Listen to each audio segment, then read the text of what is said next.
আসসালামু আলাইকুম আরহামাতুল্লাহি ওবারাকাতুহু। আলহামদুলিল্লাহ ওসসালাতু ওয়াসসালামু আলা রাসূলিল্লাহ ওয়া বা'দ। সুপ্রিয় দর্শক শ্রোতা, আপনার আমার জীবনে রমাদান আসে, সিয়াম আমরা পালন করে থাকি। আমাদের মধ্যে এমন অনেকেই রয়েছে যারা ৬০ বছর, ৭০ বছর বা তারও বেশি সময় ধরে সিয়াম পালন করেন। কিন্তু আমরা প্রত্যেকেই যদি সিয়াম থেকে শিক্ষা গ্রহণ করতাম, তাহলে আমাদের জীবন আরও সুন্দর, সাবলীল, স্বচ্ছ, পরিপাটি হয়ে যেত। কিন্তু রমাদানের পর এই সিয়ামের কোনো প্রভাবই আপনার আমার মধ্যে থাকে না। অর্থাৎ এই সিয়াম আপনাকে আমাকে কী শিক্ষা দিয়ে গেল, সিয়াম থেকে আমরা কি শিখলাম, তার কোনো ধরনের নমুনা আমাদের জীবনের মধ্যে আমরা খুঁজে পাই না। তার কোনো প্রভাবই আমাদের জীবনে আমরা দেখতে পাই না। আসুন আমরা দেখি এই বিষয়ে আল্লাহ সুবহানাহু ওয়া তাআলা আপনাকে আমাকে কি শিক্ষা দিয়েছেন এবং এই শিক্ষা নিয়ে আমার আপনার জীবনকে কিভাবে আরও সুন্দর, স্বচ্ছ করতে পারি। আল্লাহ সুবহানাহু ওয়া তাআলা এই সিয়ামের মাধ্যমে আপনাকে আমাকে অনেকগুলো শিক্ষা দিয়েছেন। তার ১ নম্বর শিক্ষা হচ্ছে আল্লাহর বিধান পালনের শিক্ষা। ২ নম্বর হচ্ছে তাকওয়া অর্জনের শিক্ষা। আল্লাহ সুবহানাহু ওয়া তাআলা এই দুটি কথা একই আয়াতের মধ্যে তিনি উল্লেখ করেছেন। তিনি বলেন, আউযু বিল্লাহি মিনাশ শাইতানির রাজীম, বিসমিল্লাহির রহমানির রহিম। ইয়া আইয়ুহাল্লাযীনা আমানু কুতিবা আলাইকুমুস সিয়ামু কামা কুতিবা আলাল্লাযীনা মিন ক্বাবলিকুম লাআল্লাকুম তাত্তাকুন। ওহে তোমরা যারা বিশ্বাস স্থাপন করেছো, তোমাদের উপর সিয়াম ফরজ করা হয়েছে যেভাবে ফরজ করা হয়েছিল তোমাদের পূর্ববর্তীদের উপর, যাতে করে তোমরা তাকওয়া অবলম্বন করতে পারো। সূরা আল বাকারা ২ নম্বর সূরার ১৮৩ নম্বর আয়াত। এই আয়াতে আল্লাহ সুবহানাহু ওয়া তাআলা বলছেন যে তোমাদের উপর সিয়াম ফরজ করে দেওয়া হয়েছে। অর্থাৎ আল্লাহ সুবহানাহু ওয়া তাআলা আপনার আমার উপর যে বিধানগুলো দিয়েছেন, সেই বিধানগুলো যদি আমরা পালন করি, তাহলে অবশ্যই আল্লাহ সুবহানাহু ওয়া তাআলা আপনার আমার উপর সন্তুষ্ট হবেন। তিনি শুধুমাত্র আপনাকে আমাকে যে সিয়াম দিয়েছেন তা নয়, তিনি সালাত দিয়েছেন, হজ দিয়েছেন, জাকাত দিয়েছেন। সিয়ামের মতো করে আমরা যদি সবগুলো পালন করতে পারি, তাহলে অবশ্যই অবশ্যই আল্লাহর সন্তুষ্টি আমরা হাসিল করতে পারবো। এই সিয়ামের মাধ্যমে আল্লাহ সুবহানাহু ওয়া তাআলা আরেকটি শিক্ষা আপনাকে আমাকে দান করেছেন, সেটি হচ্ছে আমরা মুত্তাকি হতে পারবো। আল্লাহ সুবহানাহু ওয়া তাআলা আপনাকে আমাকে মুত্তাকি হবার সবক দিচ্ছে সিয়ামের মাধ্যমে। কেননা আমরা চাইলে গোপনে আমরা সিয়াম ভেঙে ফেলতে পারতাম। শুধুমাত্র আল্লাহর ভয়ে, আল্লাহর সন্তুষ্টির জন্য আমরা সারাদিন সিয়াম পালন করেছি। আর আল্লাহ সুবহানাহু ওয়া তাআলা বলছেন, যদি আমরা এমনটি করতে পারি, তাহলে অবশ্যই অবশ্যই আমরা তাকওয়া অবলম্বন করতে পারবো। ৩ নম্বর শিক্ষা হচ্ছে কোরআনের শিক্ষা। আল্লাহ সুবহানাহু ওয়া তাআলা রমাদান মাসে এই কোরআন নাজিল করেছেন। ২ নম্বর সূরার ১৮৫ নম্বর আয়াতে তিনি তা উল্লেখ করে দিয়েছেন। এই কোরআনকে আমরা বেশি বেশি করে তেলাওয়াত করব এই রমাদান মাসে।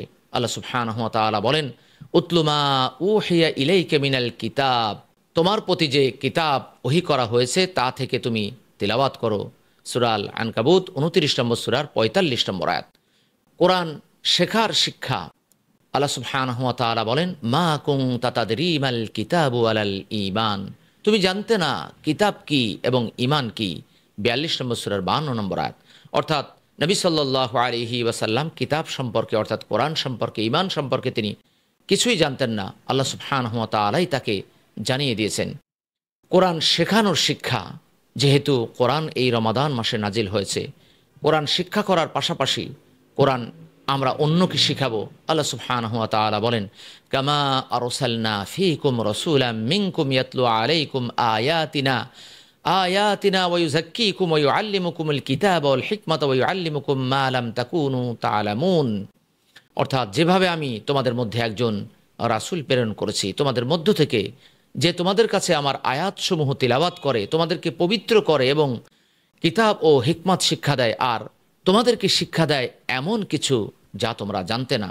সূরা আল বাকারা ২ নম্বর সূরার ১৫১ নম্বর আয়াত। অনুরূপ বর্ণিত হয়েছে ২ নম্বর সূরার ১২৯, ৩ নম্বর সূরার ১৬৪ ও ৬২ নম্বর সূরার ২ নম্বর আয়াত। যথাযথভাবে এই কোরআনকে তেলাওয়াত করতে হবে। আল্লাহ সুবহানাহু ওয়া তাআলা বলেন, আল্লাযীনা আতাইনাহুমুল কিতাবা ইয়াতলুনাহু হাক্কা তিলাওয়াতি, অর্থাৎ কোরআনের হক আদায় করে তেলাওয়াত করতে আল্লাহ বলেছেন। ২ নম্বর সূরার ১২১ নম্বর আয়াত। কোরআনের উপদেশ গ্রহণ করা। ওয়ালাকাদ ইয়াসসারনাল কোরআনা লিযিকরি ফাহাল মিন মুদ্দাকির, উপদেশ গ্রহণের জন্য এই কোরআনকে আমি সহজ করে দিয়েছি। উপদেশ গ্রহণকারী কেউ আছে কি? সূরা আল কমার ১৭ নম্বর সূরার ২২, ৩২ ও ৪০ নম্বর আয়াত। এ থেকে বোঝা যায় যে কোরআনের উপদেশ গ্রহণ করা আপনার আমার জন্য কতটা জরুরি। কোরআন দ্বারা উপদেশ দেওয়া। আল্লাহ সুবহানাহু ওয়া তাআলা বলেন, ফাযাক্কির বিল কোরআনি মান ইয়াখাফু ওয়াঈদ, যে আমার ধমককে ভয় করে তাকে কোরআনের সাহায্যে উপদেশ দাও। 50 নম্বর সূরার 45 নম্বর আয়াত। কোরআন নিয়ে চিন্তা ফিকির করা। আল্লাহ সুবহানাহু ওয়া তাআলা বলেন, আফালা ইয়াতাদাব্বারুনাল কোরআনা আম আলা কুলুবিন আকফালুহা, তবে তারা কি কোরআন নিয়ে চিন্তা ফিকির করে না, নাকি তাদের অন্তরে তালা রয়েছে। সূরা মুহাম্মদ 47 নম্বর সূরার 24 নম্বর আয়াত। কোরআন প্রচার করা।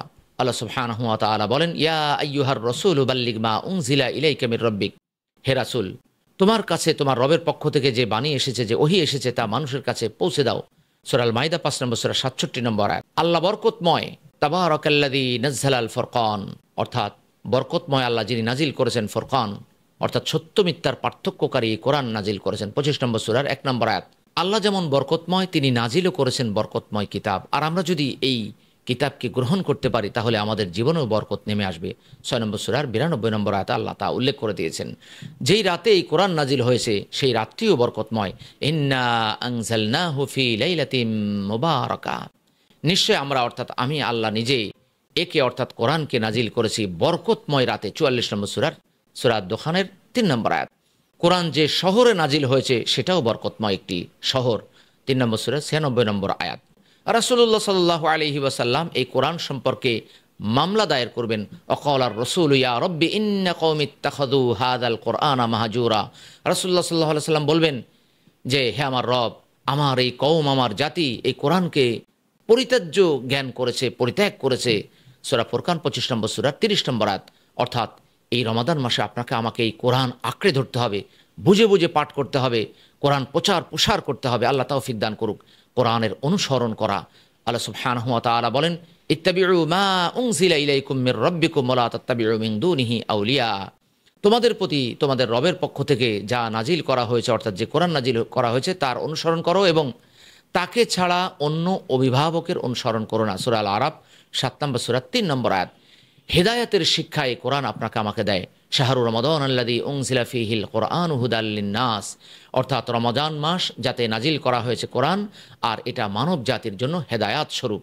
সিয়াম আপনাকে আমাকে আত্মসংযমের শিক্ষা দেয়। আল্লাহ সুবহানাহু ওয়া তাআলা বলেন, ফামান শাহিদা মিনকুমুশ শাহরা ফালিয়াসুম, সুতরাং তোমাদের মধ্যে যে এই মাসটিতে উপস্থিত হবে সে যেন তাতে সিয়াম পালন করে। 2 নম্বর সূরা 185 নম্বর আয়াত। অর্থাৎ সিয়াম আপনাকে আমাকে এই শিক্ষা দেয় যে আমরা আমাদের খাদ্য খাবার থাকা সত্ত্বেও আমরা যেন সিয়াম পালন করি। ঐক্যের শিক্ষা, অর্থাৎ আমরা একই সাথে সাহারি খাই, একই সাথে ইফতার করি। 2 নম্বর সূরা 187 নম্বর আয়াতে আল্লাহ তা উল্লেখ করে দিয়েছেন। ইখলাসের শিক্ষা, সুম্মা আতিম্মুস সিয়ামা ইলাল লাইল, অতঃপর রাত পর্যন্ত সিয়াম পূর্ণ করো। 2 নম্বর সূরা 187 নম্বর আয়াত। আমরা চাইলে সিয়াম ভঙ্গ করতে পারি, কিন্তু আল্লাহর ভয়ে আমরা তা করি না।